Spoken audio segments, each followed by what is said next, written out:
Placenta, it is an organ that performs exchange of gases between mother and fetus. It is a feto-maternal organ. It is a discoid shape.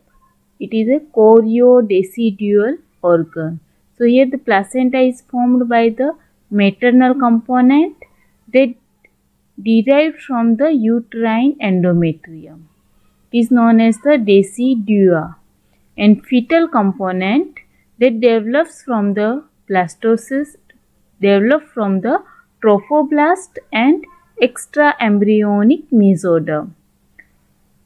So placenta with the fetal membrane, it also expelled out of the uterus 30 minutes after childbirth. So placenta is developed from chorion, from the fetal side. So here we are see the two cavities, amniotic cavity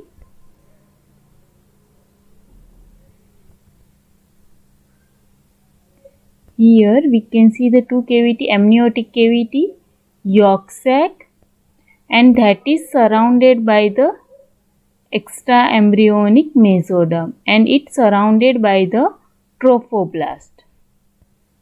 So here the one cavity appear in the extraembryonic mesoderm, and it divides the extraembryonic mesoderm into two parts. Part that lies with the trophoblast, it is known as the chorion, and part that lies at the amniogenic cell, near the amniogenic cell, so extraembryonic mesoderm and amniogenic cell, it is known as the amnion.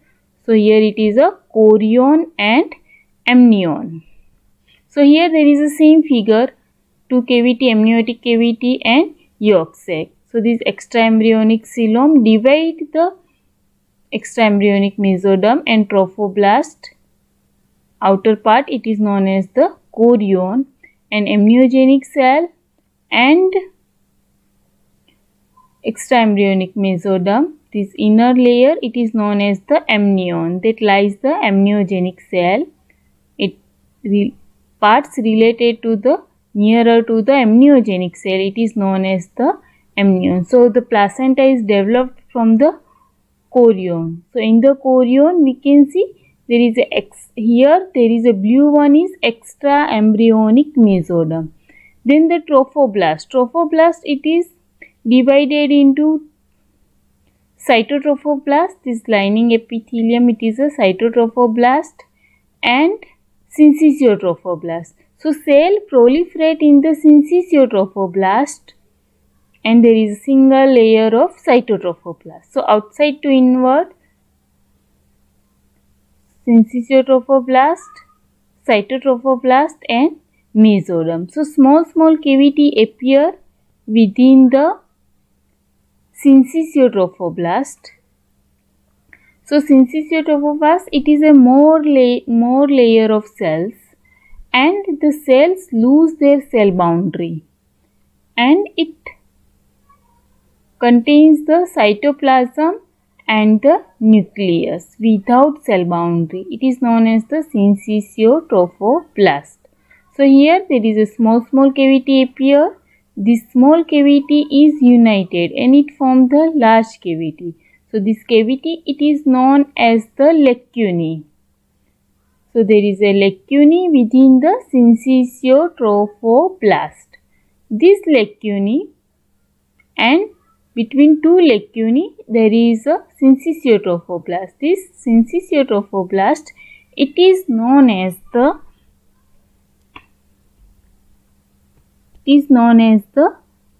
trabeculi.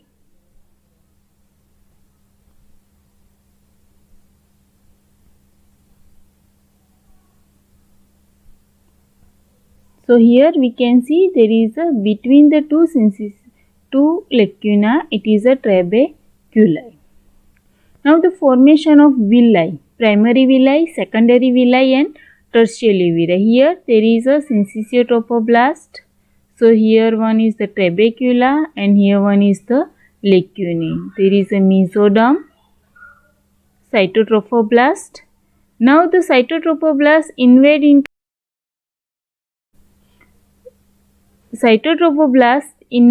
the center of the trabecula, and this trabecula, it is known as the primary villi. And then mesoderm is also entered into the center part of the cytotrophoblast, and this cytotrophoblast, it is formed. So there is a 3-layer mesoderm, cytotrophoblast and syncytiotrophoblast. So it forms the secondary villi. And here there is a blood vessels develop in the mesoderm. So this blood, while the blood vessels is developed, it forms the tertiary villi. Now, so inner space it is a lacuna and here one is the trabeculae. So the trabeculae contains the mesoderm with blood vessels, cytotrophoblast, and black layer it is a syncytiotrophoblast. And then what happens? This cytotrophoblast extend upward to the center of the villi and it forms a layer between the decidua and the chorion. So it separates the decidua from the chorion. Here one is the decidua. So blood vessels within the decidua, some endometrium of the uterus that changes and it is known as the decidua. So endometrial blood vessels, it erodes this layer and it pours the blood into the lacuna. So now the lacuna is filled with the maternal blood. And this villi is attached to the decidua. So when it attached to the decidua, it is known as the anchoring villi. So here we can see there is from the sides of the anchoring villi, there is a branches of the villi and this villi divides further. So there is ultimately branches of the anchoring villi. So when the branches occur, it follow the same pattern as it grow into the primary villi, secondary villi and tertiary villi. So the intervillous space is filled with the villi. Almost it is filled with the villi. So there is a maternal blood here and in the mesoderm there is a blood vessels is developed. So there is which layer occur between the barrier that occurs between the maternal blood and fetal blood. Okay, so that is when we count it mesoderm, cytotrophoblast, syncytiotrophoblast, and here there is a basement membrane of the blood vessels and endothelium of the blood vessels. When we say from the maternal side, from the lacunae or from the intervillous space, so these lacunae by developing the villi, it is known as the intervillous space.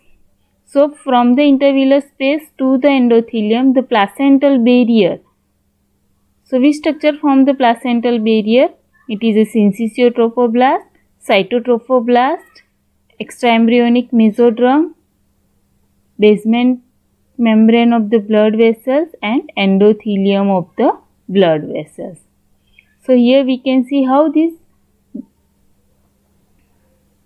blood vessels is developed within the villi. And after developing the blood vessels, there is circulation through the blood vessels in the villi. So here the villi fills the intervillous space.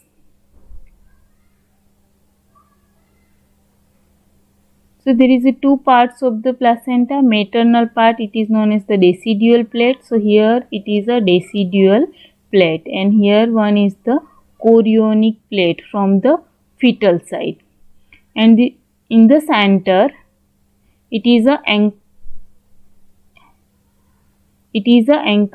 villi. This one is the anchoring villi, and side branches of the anchoring villi, it is known as the ramus cori, and again it divided into branches, it is known as the ramuli cori. So, and these decidua extend inwards, and this part it forms a lobe on the maternal side. So, this lobe on the maternal side, it is known as the maternal cotyledon, and it contains 50 to 25 maternal cotyledon, and each maternal cotyledon contain a single anchoring villi, or it is known as the stem villi. So here the maternal surface, it shows a cobblestone appearance, 50 to 30 cotyledon, it is a polygonal lobules. So fissure separating this cotyledon is occupied by the placental septa. Measurement, it is a discoid in shape, 50 to 20 cm in diameter, 3 cm thick, and 500 to 600 gram in weight. So the placental villi start growing around the after fertilization in the second week, and it grows up to the 18 week. The placenta from maternal side, it shows a cotyledon, and from the fetal side it shows a smooth surface and it covered by the amnion. So fetal surface, it is a shiny grey and translucent. It is a smooth covered by the amnion and provides attachment to the umbilical cord. So structure of the placenta, we have seen the chorionic plate, stem villi, intervillous space with maternal blood, basal plate. So basal plate, it consists of the stratum spongiosum of Decidua basalis, cytotrophoblastic cells, and syncytiotrophoblast layer. And the chorionic plate, it consists of the extraembryonic mesoderm, cytotrophoblast, and syncytiotrophoblast. So here we can see from the maternal side, Decidua basalis, then there is a syncytiotrophoblast and cytotrophoblast, and from the fetal side it shows the extraembryonic mesoderm, cytotrophoblast, and syncytiotrophoblast. So thickness of the placenta. Placenta is earlier its thickness about the 0.2 mm, and later the thickness it decreased in thickness and it forms a 0.02 mm. So it increases the efficiency of the exchange of the blood between the placenta and fetus. So here, how the which part of the fetal component forms? From the extraembryonic mesoderm, chorion, and from the chorion forms a intervillous space and villi, and Decidua basalis that forms the placenta.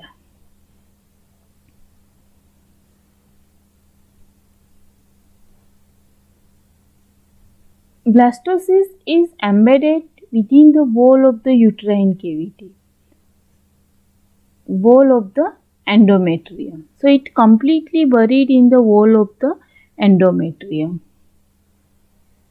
So here, deep in the endometrium, deep to the blastocyst, the part of the endometrium, it is known as the Decidua basalis, and between the blastocyst and the cavity, it is known as the Decidua capsularis, and other part of the endometrium, it is known as the decidua parietale. So here there is a wall of the uterine cavity. This one is the muscular part, and this part it is the endometrium. So three part: decidua basalis, decidua capsularis, and decidua parietalis. So as the amniotic cavity enlarge, so decidua capsularis is enlarged and it fuses with the decidua parietale. So it almost obliterates the uterine cavity.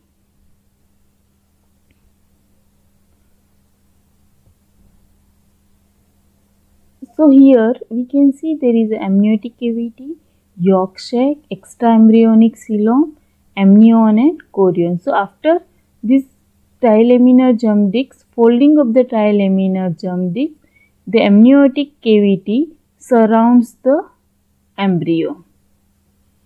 And the extraembryonic coelom that does not extend into that part, some part of the mesoderm, it is known as the connecting stalk. So here one is the connecting stalk. So this connecting stalk in the early life, it is covered by the extraembryonic coelom. And what happened? As the amniotic cavity enlarges, this two layer is fused. So it forms a chorioamniotic membrane. So these two layers are fused. This cavity is disappear and amniotic cavity is enlarged. So the connecting stalk, it forms from the connecting stalk that forms a umbilical cord. So later the umbilical cord is surrounded by the amniotic cavity when these two layer is fused. So here when this two layer is fused, this amniotic cavity, this umbilical cord, it is surrounded by the amniotic cavity. So here one is the uterine cavity. So after folding of the embryo, what happens? Yolk sac is incorporated within the embryo. It regress and it incorporated within the embryo. So part that remain outside, it forms a umbilical vesicle, and there is a long part that connects the two part of the yolk sac. It is known as the vitreointestinal duct. And also in the early part, the parts of the yolk sac, the small diverticulum of the yolk sac that extend into the connecting stalk, it is known as the allantois. It is known as the allantoic diverticulum. So these two parts in the connecting stalk, it regress allantoic diverticulum that attach to the bladder.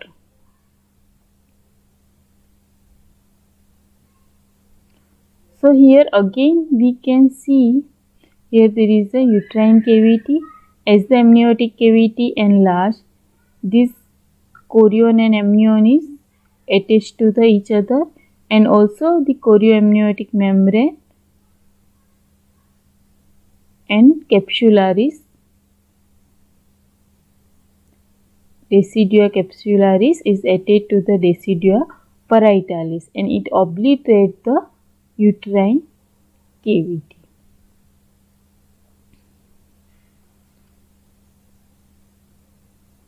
The classification of the placenta.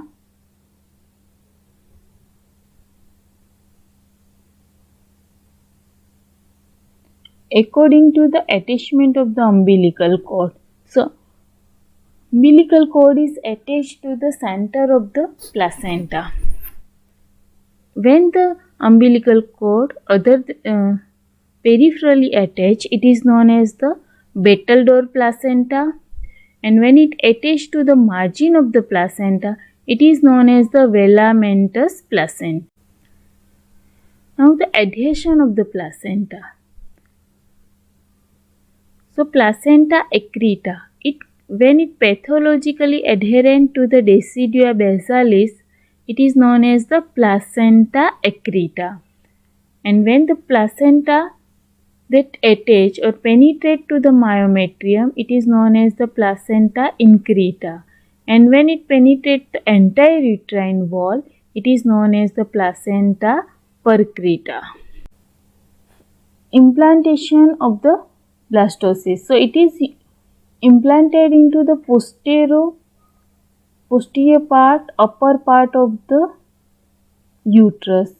When the fertilized or developing blastocyst implanted other than this part into the lower parts of the embryo, so placenta is attached into the lower part other than this part, it is known as the placenta previa, and it may obliterate the uterine cavity, internal os. So this is the wall of the uterus.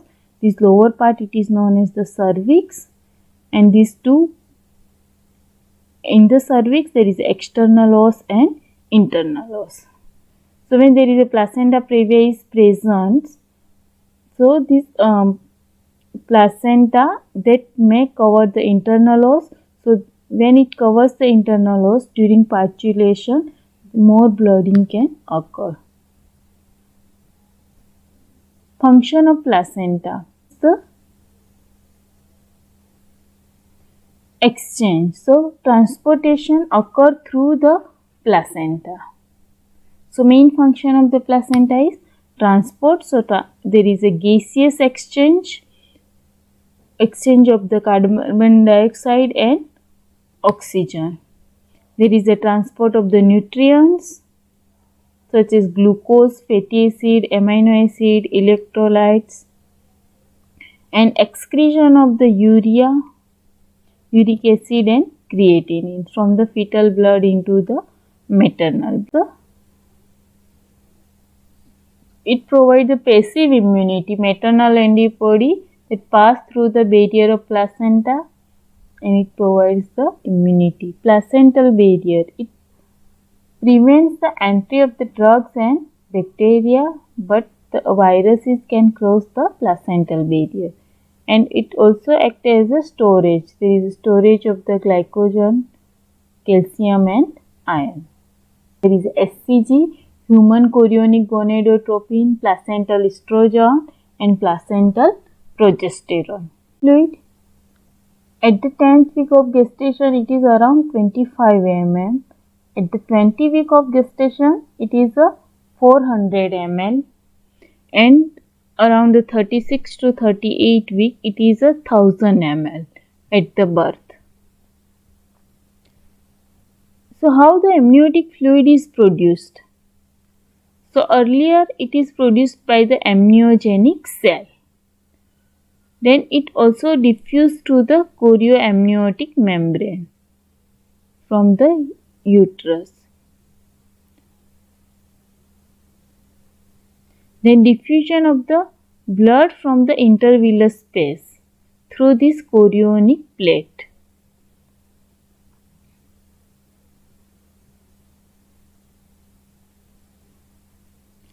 And also by the secretion of the respiratory tract. And fetal kidney start secretion of urine by the 4th week. So these are the factors that produce the amniotic fluid.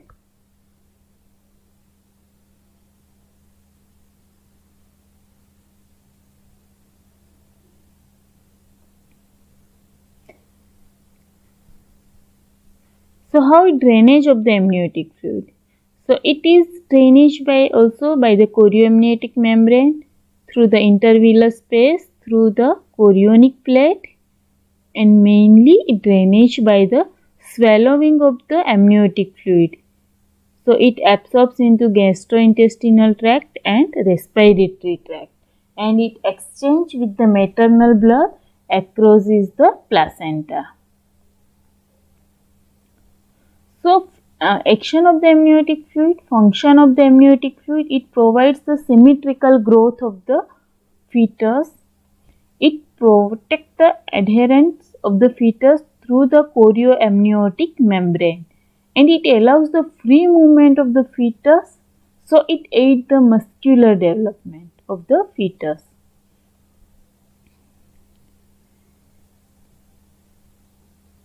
And it also, amniotic fluid control the body temperature. It acts as a barrier to the infection. When the amniotic fluid is less than the normal requirement, it is known as the oligohydramnios. So, there is a defect in the development of the kidney.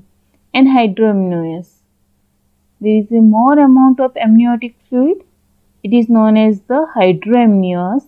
When the fetus cannot swallow the amniotic fluid, there is an increase of the amniotic fluid, but it may be due to the defect in the swallowing.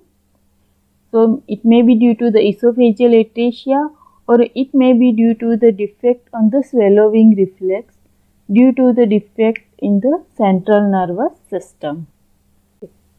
So when there is a yolk sac is lined by the cell derived from the endoderm, it forms the primary yolk sac.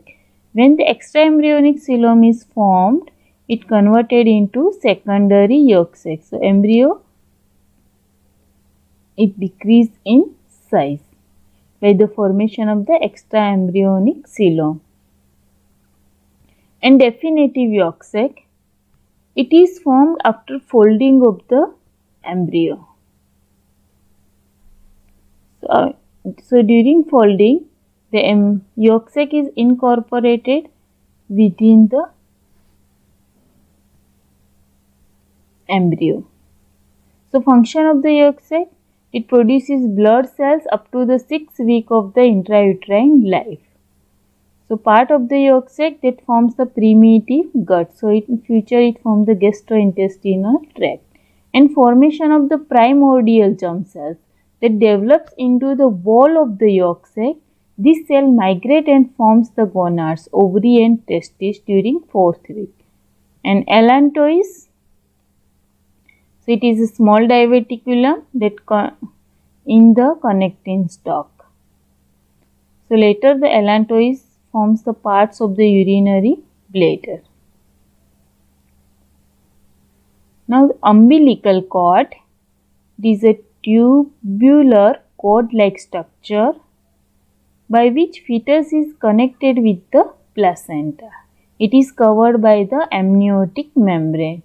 So placental end, it attached to the center of the placenta, and fetus end, it attached to the umbilicus of the fetus. Length, it is 50 to 55 cm and thickness is 2 cm. So content, it contains the 2 umbilical artery and 1 umbilical vein. So umbilical arteries carries deoxygenated blood towards the placenta, and vein carries oxygenated blood to the fetus. Allantoic diverticulum. So earlier it develops into the connecting stalk and later it degrades and it forms a urachus. And it forms a remaining part of allantois. It forms a part of the urinary bladder. So these two parts, it is a degenerate allantoic diverticulum and vitreointestinal duct. So during the folding of the embryo, yolk sac incorporated within it and it forms the vitreointestinal duct and later it is disappear. The twins. So how the twins is formed? Is it two dizygotic twins and monozygotic twins. So dizygotic twins occur by the fertilization of the two ovum. So there is a two zygote is formed and two zygote, there is a two individual fetus is formed. So there is a two amniotic cavity, two chorionic cavity and two placenta is there. Then the monozygotic twins. In the monozygotic twins, it occurs from the single fertilized ovum. So the monozygotic twins are similar in appearance insects. Also, there is a similar fingerprint and blood vessels. So, zygote is divided after fertilization. The zygote is divided into two cell stage. When the two cell stage, at the two cell stage, the two different embryo is formed, and this embryo it is known as the monozygotic and bichorionic because it developed from the single zygote. So the monozygotic and bichorionic. So ultimately two different embryo is formed. So also there is a two chorionic sac is formed, two amniotic cavity and single placenta is there. Then the monochorionic and biamniotic cell. When the inner cell mass is divided completely into two, and from the inner cell mass, these two inner cell mass, two embryo is developed. So it is a monochorionic and biamniotic. So one chorion is there and there is a two different amniotic cavity and single placenta. Then the monochorionic and monoamniotic. In the monochorionic, single chorion, single amniotic cavity is there. When there is a embryo is divided into two by the germ disc. When the germ disc is completely divided into two and two separate embryo is formed, then it forms the monochorionic, monoamniotic twins. So in these twins there is a single placenta and single amniotic cavity. But what happens in this? Sometimes the two embryos cannot completely separate from each other, and at some parts they fuse with each other. So they produce anomalies.